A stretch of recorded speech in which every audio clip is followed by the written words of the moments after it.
Neon Genesis Evangelion, the most irritating title to repeat 50 times, is an influential anime series. It's a huge franchise. It's got several movies, all this global merch. My mate recommended this to me.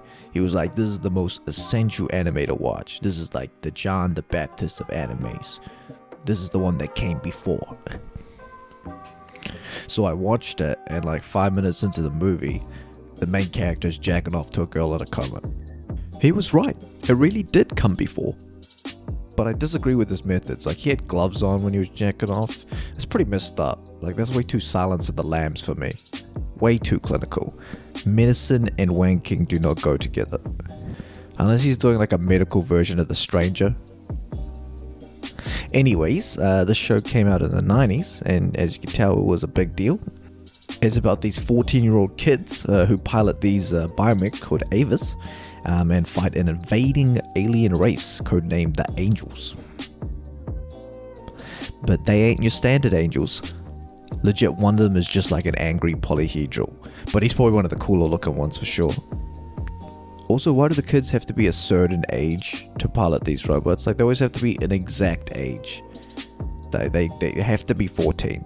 Like, 13 is too young and 15 is too old. It's very specific. It's like a pedophile's wet dream. They like what they like. No deviations. It's set in 2015, which is so different from our 2015 because the lack of Ash in the show is downright scary. I'm so glad we live in this timeline. And the show's events pretty much take place in a city called Tokyo 3.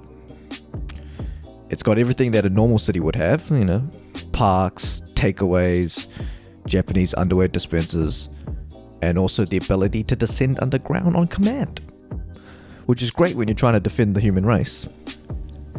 I wish I had this for my house though, like whenever those Mormons show up, just like beep, sorry I can't hear you, I don't know where Jesus is, maybe he's underground. That's like way better than my current strategy, which is just to lay on the ground and wait for them to leave as they look through my windows like the T-Rexes from Jurassic Park. Speaking of Jesus, this show is heavily influenced by like those Abrahamic religions, so lots of references to the Bible. Even the Lance of Longinus makes an appearance, which is always a vibe. And they take just enough from it where it doesn't feel like this is my book of Bible stories anime edition. The show is known for its deep existential themes. So if you want to watch something where everyone thinks they both do and don't understand it, it's right up your alley.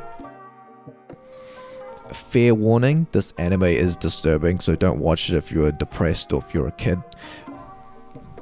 Especially don't watch it if you're a kid, because you're going to end up just as traumatized as Shinji. Just screaming in your room because you don't know how to connect with other people. I remember getting so frustrated with the main character Shinji, who's just a 14-year-old kid, but he cries like half the anime. Why don't you get into your giant robot and fight these aliens? Humanity is depending on you. Hurry up, Winslow. Then I realized I'm like so accustomed to kids that are completely competent protagonists. Yeah, that might be crap for like the first few episodes, but they always have like that defining moment where they punch the bully in the face and they realize that they're the chosen one.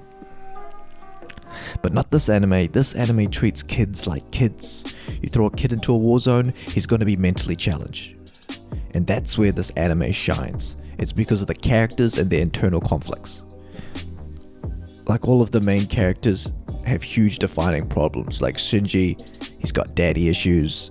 Asuka got her mommy issues. And Rei, well, she's got final solution issues.